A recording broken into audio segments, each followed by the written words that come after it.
বিকশিত ভারত বিকশিত বাংলা প্রধানমন্ত্রীর সংকল্প, সেখানে রেলের উন্নয়নে কি করা হয়েছে? দেখুন, এসব বিজ্ঞাপন দিয়ে হবে না। বিজেপি যেটা ভাবছে এসব বিজ্ঞাপন, পোস্টার, সোশ্যাল মিডিয়ায় পয়সা দিয়ে করানো এসব হবে না। বাংলার মানুষ নিজের অভিজ্ঞতা থেকে জানেন যে কেন্দ্রীয় সরকার বাংলার প্রতি বৈষম্য করে, বাংলাকে ঘৃণা করে, বাঙালিকে আক্রমণ করে, বাংলা ভাষাকে অপমান করে। আর উন্নয়ন, শীত গ্রীষ্ম বর্ষা, মমতা বন্দ্যোপাধ্যায় ভরসা, এটা মানুষের অভিজ্ঞতা থেকে। ফলে কেন্দ্রীয় সরকার পয়সা খরচা করে কোথায় কি পোস্টার লাগাচ্ছে তাতে মানুষের মনের মধ্যে তার কোনো প্রভাব পড়বে না। কিন্তু এই আজকে ধর্মতলায় ওয়াকাফ আইন সংশোধনের ইস্যু এবং এসআইআর ইস্যু প্রতিবাদে আইএসএফের একটা বিক্ষোভ ছিল। নওশাদ সিদ্দিকীর অভিযোগ পুলিশ তাকে নিগ্রহ করেছে, মারধর করেছে। পুলিশ নওশাদ সিদ্দিকীকে মারধর করেছে এরকম কোনো ভিডিও আপনারা কেউ দেখাতে পারেন? আচ্ছা, হলো কি বলুন তো চিত্র সাংবাদিকদের, যে আজকাল পুলিশ মারছে, অভিযোগ আসছে, অভয়ার বাবা মা বললেন পুলিশ ফেলে মেরেছে, নওশাদ বলছে পুলিশ ফেলে মেরেছে, অথচ তার ছবি উঠছে না। বিরাট রহস্য। এত ক্যামেরা, এত মোবাইল ফোনের ক্যামেরা, শুধু তো সাংবাদিকরা নন, সোশ্যাল মিডিয়াও রয়েছেন যারা আপনি আমি আমরা সবাই, যাদের ফোনে এইসব ক্যামেরা থাকে, কেউ ফেসবুকে দিয়ে দেয়, কেউ অমুকে দিয়ে দেয়। তো এই যে ট্রেন্ডটা শুরু হলো, পুলিশ ফেলে মেরেছে কিন্তু ছবি উঠছে না, এইটা একটা বিরাট রহস্য। ফলে এই রহস্যটার তো একটা সমাধান করা দরকার। পুলিশ ফেলে মেরেছে অভয়ার মাকে, কিন্তু তার কোনো ছবি নেই, হসপিটাল বলছে কোনো ইনজুরি নেই। নওশাদ সিদ্দিকী বলছে, আরে যারা যেচে সিন ক্রিয়েট করতে ধাক্কাধাক্কির মধ্যে ঢুকছে তারা তো চাইছে কিছু একটা লাগুক, নইলে সেটা দিয়ে পলিটিক্স করবে। কিন্তু এই যে ফেলে মেরেছে নওশাদকে, তার ছবি, সে ছবি কই? তামান্নার মা বলছে যে রাজ্য পুলিশের উপর তাদের কোনো আস্থা নেই, সিবিআই তদন্ত চেয়ে তারা হাইকোর্টের দ্বারস্থ। দেখুন, এই সিবিআই তদন্ত চেয়ে আদালতের দ্বারস্থ তো অভয়ার বাবা মাও হয়েছিলেন এবং তারা সিবিআই তদন্ত পেয়েছিলেন, এবং তারপরে তারা এখন বলছেন সিবিআই কাজ করেনি। এর মানেটা কি? সিবিআই রবীন্দ্রনাথ ঠাকুরের নোবেল আনতে পারল না, মমতা বন্দ্যোপাধ্যায়ের পুলিশ বুলা চৌধুরীর এতগুলো পদক নিয়ে চলে এলো। তো ফলে শুধু সিবিআই সিবিআই করলে হবে? এগুলো রাজনৈতিক শিখিয়ে দেয়া। ওনার কন্যা হারা মা, ওনার যন্ত্রণা, ওনার দুঃখ, ওনার শোক, ওনার বেদনা, সেগুলোকে রাজনৈতিকভাবে কেউ কেউ বিপথে চালিত করে দিচ্ছে। খেজুরিতে যে মৃত্যু বিতর্ক তৈরি হয়েছে, সেক্ষেত্রে আজকে কলকাতা হাইকোর্টের দ্বারস্থ হয়েছিল নিহত দম্পতির ছেলে। কোর্টের নির্দেশ দিচ্ছে মুরলীধর শর্মার নেতৃত্বে একটা সিট গঠন। আইনি বিষয়, প্রশাসনিক বিষয় এবং আইনি বিষয়, যেখানে কোর্ট কিছু বলেছেন তার উপর দাঁড়িয়ে কোনো মন্তব্য, দলের তরফে কোনো মন্তব্য নেই। খেজুরির ঘটনার ক্ষেত্রে দেখা যাচ্ছে যে মেদিনীপুর মেডিকেল কলেজের পোস্টমর্টম রিপোর্ট আর এসএসকেএমের পোস্টমর্টম রিপোর্ট ভিন্ন, যার প্রেক্ষিতে বিচারপতি এটার সঙ্গে দলের কোনো সম্পর্ক নেই, এটা একটা ইনসিডেন্ট, দুর্ঘটনা। ফলে এই বিষয়টা আইনে যখন আদালতে রয়েছে, আদালত, পুলিশ, তারা বিষয়টা দেখছেন, এখানে রাজনৈতিক কোনো মন্তব্য করব না। এই সুচরিতা এবং সুশ্রিতা নামে দুই তরুণ বাম তরুণ নেত্রী পুলিশের হাতে নিগ্রহের শিকার হয়েছিল। এর বিরুদ্ধে তো অভিযুক্ত পুলিশ অফিসারদের বিরুদ্ধে পদক্ষেপ নিতে বলেছিল আদালত। রাজ্য ডিভিশন বেঞ্চে গেছিল, ডিভিশন বেঞ্চ আজকে রাজ্যের সেই আবেদন খারিজ করে। আইনি বিষয়, পুরোটাই আইনি বিষয়। এটা সংশ্লিষ্ট যারা রয়েছেন, আইনজীবী যারা রয়েছেন, কনসার্ন যারা রয়েছেন, তারাই বিষয়টা বলতে পারবেন, কারণ এটা আইনের একটা আদালত, তার একটা রায় বা পর্যবেক্ষণ, সেটা আর একটা জায়গায় যাচ্ছে, মানে আর একটা বেঞ্চ রয়েছে, এখানে দলের তরফে কোনো মন্তব্য করবো না।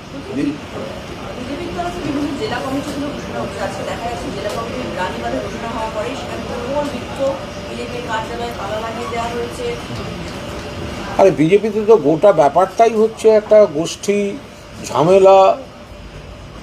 বাংলার মানুষ এবং বাংলার উন্নয়নের সঙ্গে বিজেপির কোনো সম্পর্ক নেই। এটা একটা আদি বিজেপি বনাম তৎকাল বিজেপি, আরএসএস বিজেপি বনাম দলবদলু বিজেপি, সর্বত্র এই গোষ্ঠীবাদ চলছে। আচ্ছা, আপনি একটি কেস করেছেন আজকে। আমি একটি মামলা করেছি, তার কারণ আমি অভয়ার বাবার বিরুদ্ধে একটি মামলা করেছি। অভয়ার মৃত্যুর ঘটনা ভয়ঙ্কর, নিশ্চিতভাবে সেই মৃত্যু এবং তার বাবা মার প্রতি আমার শ্রদ্ধা, সম্মান এবং শোক, সহানুভূতি পুরোটাই রয়েছে। ধৃত পুরোদস্তুর ধর্ষক, খুনি, জানোয়ার শাস্তি পাক এবং তার শাস্তি সাজা ঘোষণা হয়ে গেছে। ফাঁসি হলে খুশি হতাম, কোর্ট যাবজ্জীবন দিয়েছেন এখনো পর্যন্ত। বাবার প্রতি পূর্ণ শ্রদ্ধা আছে, পূর্ণ সম্মান আছে, সহানুভূতি আছে, কিন্তু উনি যা বলে চলেছেন, উনি একটা স্টেটমেন্ট করে দিলেন যে সিবিআই ঘুষ খেয়েছে। উনি সিবিআই এনেছেন হাইকোর্ট থেকে, সিবিআই ঘুষ খেয়েছে, রাজ্য সরকার টাকা দিয়েছে, কুণাল ঘোষ সিজিও কমপ্লেক্সে গিয়ে সেটেল করেছে।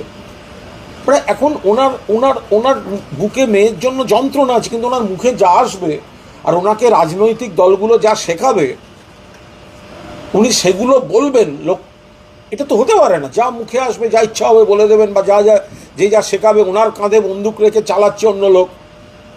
আমি সেই কারণে ওনার প্রতি পূর্ণ সম্মান আছে, পূর্ণ সহানুভূতি আছে, কিন্তু এই কথাগুলোর বিরুদ্ধে মানহানির মামলা আমি দায়ের করেছি। আমার আইনজীবী অয়ন চক্রবর্তী প্রসেসটা করেছেন। এখনকার নিয়ম অনুযায়ী মানহানির মামলার জন্য প্রথম দিন কোর্টে নিজে সশরীরে উপস্থিত থাকতে হয়, আমি ছিলাম। প্রস্তাববাদী এটাকে নিয়ে আপনাকে মানহানির মামলা দায়ের করতে গেছিলেন। আচ্ছা, যদি কেউ একটা ভুল করেন, হ্যাঁ, আরে ন্যাড়া কবার বেলতলায় যায়, ন্যাড়া কবার বেলতলায় যায়, এই ন্যাড়া তো বারবার যায়, ন্যাড়া কবার বেলতলায় যায়। বিজেপির এক ন্যাড়া নাড়ু বাবা মাকে ধাক্কা দিয়ে দিয়ে এগোচ্ছিল, পরিষ্কার দেখা গেল বিজেপির এক নাড়া নাড়ু হচ্ছে।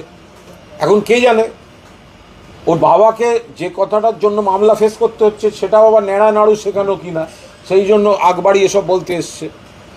আমি তো আবার বলছি, ওর বাবার প্রতি আমার পূর্ণ শ্রদ্ধা, সম্মান এবং সহানুভূতি রয়েছে, কিন্তু যা মুখে আসে বলবেন।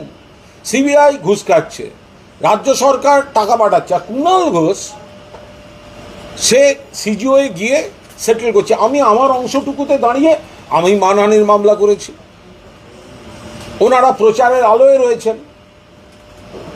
সেই অবস্থায় দাঁড়িয়ে ওটা বলে দেবেন যে এইসব ঘুষ সেটেলমেন্ট হয়েছে এবং কুণাল ঘোষ গিয়ে সিজিওতে সেটেল করেছে। আমার এগেনস্টেই সিবিআই মামলা আছে, আমি মাথা উঁচু করে আমি নিজে সিবিআইয়ের মামলা লড়ছি, তা আমি যাবো অন্যের মামলা সেটেল করতে? এটা কোনো কাজের কথা হলো? নিউ পিটিশন সুপ্রিম কোর্টে খারিজ হয়ে যাওয়ার পরও এসএসসি আন্দোলনকারীরা বলছেন পরীক্ষা ন্যাড়া চুল হবে কবে? পৃথিবীর সব জানে, কিন্তু একটা প্রশ্ন জানা নেই, ন্যাড়া চুল হবে কবে। পৃথিবীর বাকি সব কিছু জানে, কিন্তু ন্যাড়া চুল হবে কবে। আমি ন্যাড়াকে বলবো, অপ্রীতিকর কথা বলবেন না।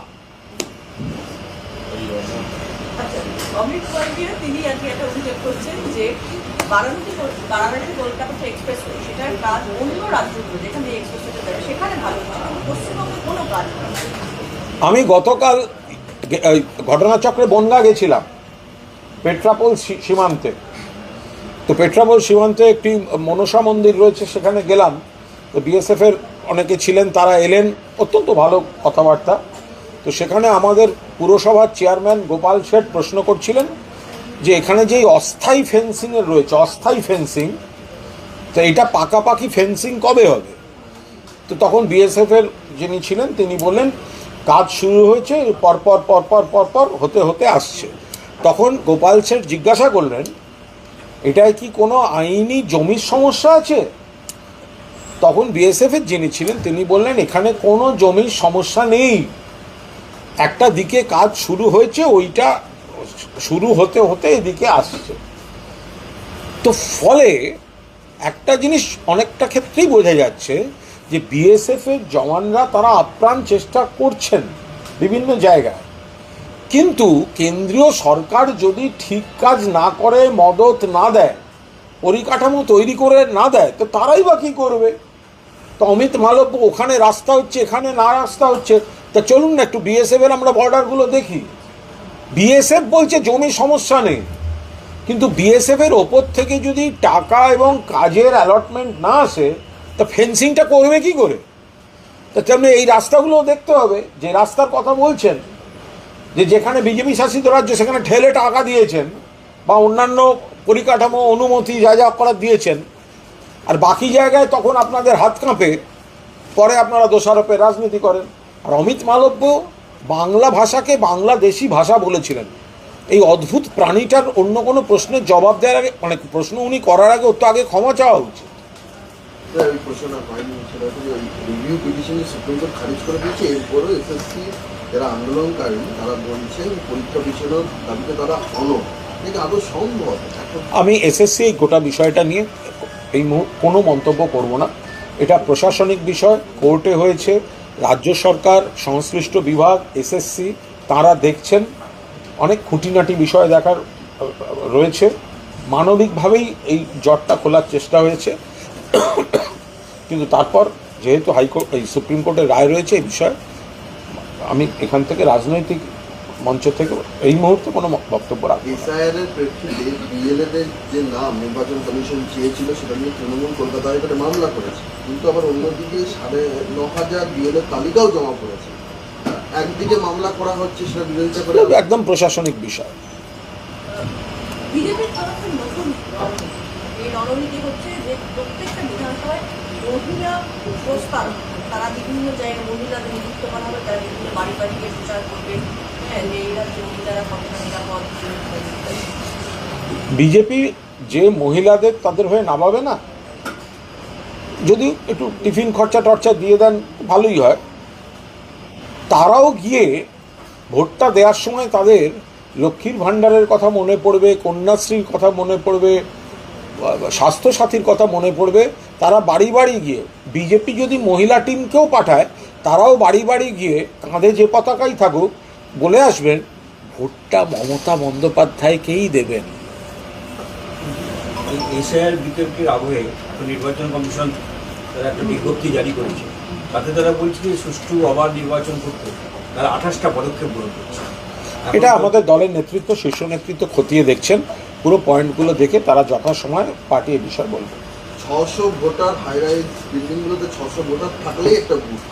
হাইরাইজ বিল্ডিং 600 ভোটার, দেখুন এটা অনেক বিষয় আছে, অনেক বিষয় আছে। মানে অনেক ক্ষেত্রে আমাদেরও বহু নেতা নেত্রীর কাছে বহু আবাসনের ব্যক্তিরা বলেছেন, বাসিন্দারা, যে একটা বুথ হলে ভালো হয়, যে আমাদের থেকে বুথটা অনেক দূর হয়ে যাচ্ছে, তো আমরা তো এখানে এতজন আছি, কোথাও হলে ভালো হয়।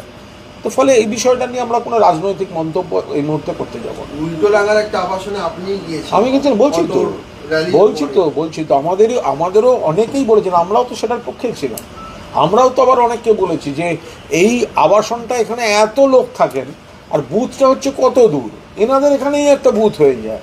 তো ফলে এটা নিয়ে কোনো রাজনৈতিক মন্তব্য করব না। উপরাষ্ট্রপতি নির্বাচনকে ঘিরে জোট তৎপর কেন্দ্রীয় বনাম ইন্ডিয়া জোটের মমতা বন্দ্যোপাধ্যায় ও স্ট্যাটিস্টিক কমিটিকে করছে এক কাট্টা বিরোধীরা উপরাষ্ট্রপতি নির্বাচনে, এটা আমাদের জাতীয় স্তরের নেতারা গোটা বিষয়টা দেখছেন, সেই প্রসেসটার মধ্যে আছেন, তারা আরও ডিটেল বলতে পারবেন। কুণালদা, আপনি তরুণী অভয়া মা বাবার কেস করার পর তারা মুখ খুলেছেন, বিস্ফোরক অভিযোগ করেছেন। অভিযোগগুলো এক, আপনার কাছ থেকে ফোন আসতো বারবার, হোয়াটসঅ্যাপ কলিং করা হতো কুণাল ঘোষের তরফ থেকে, সেখানে আর্থিক বা কেসটা উইথড্র করার জন্য অঙ্কে বিভিন্ন মানি অফার করা হয়েছে। মিথ্যা কথা বলছেন। যদি একটা ওনার কোনো রাজনীতি কেউ শিখিয়ে দিয়েছেন এসব কথা বলছেন, যদি মিনিমাম দেখাতে পারেন যে আমি তাদের কোনো আপত্তিকর কোনো প্রস্তাব দিয়েছি বা কি করেছি, ওনারা নিশ্চিতভাবে কোর্টে আমার বিরুদ্ধে গিয়ে সেই প্রমাণ দাখিল করতে পারেন। এই যে সেটিংয়ের কথা বলেছেন তারও প্রমাণ আছে বলে তারা জানিয়েছেন যে আপনি এত বড় বড় কথা বলছেন কেন? মামলা করেছি তো, যা ক্ষমতা আছে কোর্টে দাঁড়িয়ে, কাঠগড়ায় দাঁড়িয়ে, সাক্ষীর জায়গায় দাঁড়িয়ে বলবেন আমার লয়ার আপনাদের জেরা করবে। বিষ ছড়াতে যাচ্ছেন কেন অকারণ? ওনাদের কাছে যদি ভুরি প্রমাণ থাকে, আমি যদি তাদের সেটিংয়ের জন্য প্রপোজাল দিয়ে থাকি, আমি যদি তাদের কি করে থাকি, তো তাহলে সেগুলো কোর্টে এসে আমার বিরুদ্ধেই বলুন না, আমি তো তাদের আমন্ত্রণ করছি, আসুন, আমি তো নেমন্তন্ন চিঠি পাঠাচ্ছি ওনার। কাগজ দেখিয়েছে আর কি, হোয়াটসঅ্যাপে চ্যাট বা কিছু তারা দেখিয়ে দেখেন না, হোয়াটসঅ্যাপে ওনাদের সঙ্গে আমার যা যা চ্যাট আছে সেটা দেখলে যিনি, যে মাননীয় বিচারপতি বা বিচারক দেখবেন, তাঁরা আমার সম্পর্কে তাদের ধারণা ভালো হবে। আমি অনুরোধ করব আমার সঙ্গে অভয়ার বাবার যা যা চ্যাট আছে তার প্রিন্ট আউট পৃথিবীর সবাইকে দিয়ে দেওয়া হোক, তাতে আমার সম্পর্কে লোকের ধারণাটা ভালো হবে, আরও ভালো। সাংগঠনিক বৈঠকে এই প্রতিক্রিয়া অভয়ার বাবাকে কেউ বা কারা উস্কাচ্ছেন, মিথ্যা কথা বলতে শেখাচ্ছেন এবং এবারের এই স্টেটমেন্টটা করে বিচ্ছিরিভাবে ফেঁসে গেছেন। এই বাবা ভদ্রলোকটি তার সকালে বলেন সিবিআই ভালো, বিকেলে বলেন সিবিআই খারাপ, আর তার আবেগ, তার তো মেয়ে গেছে বুঝি, তার যে যন্ত্রণা, তাকে তার কাঁধে বন্দুক রেখে এগুলো চালাচ্ছে। তো এখন আমি তো আবার বলছি তার সঙ্গে, আচ্ছা আমার সঙ্গে যে তার হোয়াটসঅ্যাপ বিনিময় হয়েছে, এটা উনি বলেছেন না আমি বলেছি? আমি তো প্রথম বলেছি। তো আমি বলছি আপনাদের যে অভয়ার বাবা এই অন্যের কথায় এই স্টেটমেন্টটা করে খুব বিচ্ছিরিভাবে ফেঁসে গেছেন, যে এই যে সিবিআই ঘুষ খেয়েছে, রাজ্য সরকার ঘুষ দিয়েছে, আর কুণাল ঘোষ সিজিওতে গিয়ে সেটেল করেছে। ফলে আমি এই গ্রাউন্ডে মামলা করেছি। এটায় চাপে পড়ে কোণঠাসা হয়ে তাদের ওই পরামর্শদাতা, নানা রকম পরামর্শদাতা আছে, কারুর চুল আছে, কেউ আবার ন্যাড়া, এইসব পরামর্শদাতা কথাতে এই সমস্ত কথাবার্তা বলছেন। আমি খুব দায়িত্বের সঙ্গে বলছি, হ্যাঁ আমার সঙ্গে ওনার বাবার হোয়াটসঅ্যাপ বিনিময় আছে, উনি সেটা কোর্টকে দিন। মিডিয়াকে বলছেন কেন? কোর্টে এসে আমার বিরুদ্ধে বলুন। আর আমার সঙ্গে ওনার যে চ্যাটটা আছে এটা বিচারককে দিয়ে দিন, সোশ্যাল মিডিয়ায় দিয়ে দিন, সবাইকে দিয়ে দিন। আমাকে মানুষ এমনিতেই ভালোবাসেন, ওই স্ক্রিনশটগুলো দেখলে মানুষের ধারণা আমার সম্পর্কে ভালো আছে, আরও ভালো হবে। দেখুন, চন্দ্রনাথ সিনহার ব্যাপারটা আমি এখানে মন্তব্য করবো না, কারণ দলের তরফের মধ্যে কোনো বক্তব্য নেই, এটা চন্দ্রনাথবাবু তার আইনজীবীরাই বলতে পারবেন। কিন্তু এটা না খুব রুটিন বিষয়। এই যে কারোর বিরুদ্ধে যদি কিছু ইডি জমা দিয়েছে, ফলে একটা সামান আসে, ওই দিনকে গিয়ে অফিসিয়ালি সারেন্ডার করতে হয়, জামিন নিতে হয়, এগুলো একটা রুটিন প্রসেস। ফলে এটা যে মানে ওকে বললেন আপনি গিয়ে আত্মসমর্পণ করুন, ব্যাপারটা সেরকম আদৌ নয়। এটা ইডি কারোর বিরুদ্ধে কোনো চার্জশিট দিলে এটা একটা রুটিন প্রসেসে গিয়ে পড়ে। ফলে এটা একটা প্রসেস, এইটুকুই। আর আলাদা করে আমি এটা নিয়ে কোনো বক্তব্য রাখবো না, কারণ এটা নিয়ে দলের কোনো বক্তব্য নেই। এটা চন্দ্রনাথ দা বা ওনার আইনজীবীরা বাকিটা বলতে পারবে। শান্তনাথ এখন বলছেন মেরুদণ্ড দেখানোর কাজ কলকাতা বিশ্ববিদ্যালয়। আমি বলবো না। শান্তা দত্ত একজন বিশিষ্ট শিক্ষাবিদ, যাকে রাজ্যপাল বসিয়ে দেয়, হ্যাঁ, ও বিশিষ্ট শিক্ষাবিদ। আমি শুধু শুনেছি গতকাল সুপ্রিম কোর্টে কারা যেন গেছিলেন, কিসের জন্য যেন গেছিলেন, সুপ্রিম কোর্টে নাকি কারা কারা সব হেরে গেছেন, এবং তাতে নাকি দেখা যাচ্ছে যে তাদের যা যা বক্তব্য ছিল সুপ্রিম কোর্ট সেগুলো নস্যাৎ করে দিয়েছে। এখন সেই তালিকায় কারা কারা হেরে এসছেন, এসে বিবৃতি দিচ্ছেন, সেই নামের তালিকাটা আমি এখনো পাইনি।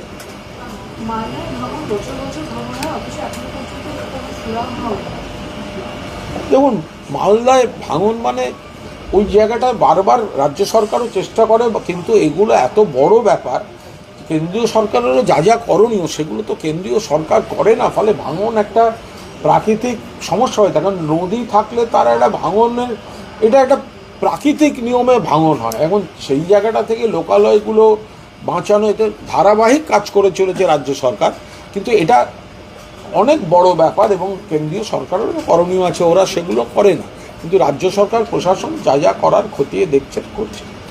জ্যোতিপ্রিয় মল্লিকের সঙ্গে কাল অভিষেক বন্দ্যোপাধ্যায় আলাদা করে কথা আমাদের দলের নেতা, তো তাদের কথা হয়েছেন, তার মধ্যে আমি কী কথা বলব? প্রবীণদের কি গুরুত্ব আবার বাড়ছে? প্রবীণ নবীন সবাই, মমতা বন্দ্যোপাধ্যায় 5 থেকে 6টা জেনারেশন তৈরি করে দিয়েছে দলে। মমতাদির থেকে অনেক সিনিয়ররা আছেন, মমতাদির সমসাময়িকরা আছেন, মমতাদির থেকে জুনিয়র অন্তত 3টে জেনারেশন কাজ করছে। তো ফলে সবাইকে নিয়ে তৃণমূলের একটা ঐক্যবদ্ধ পরিবার। Thank you.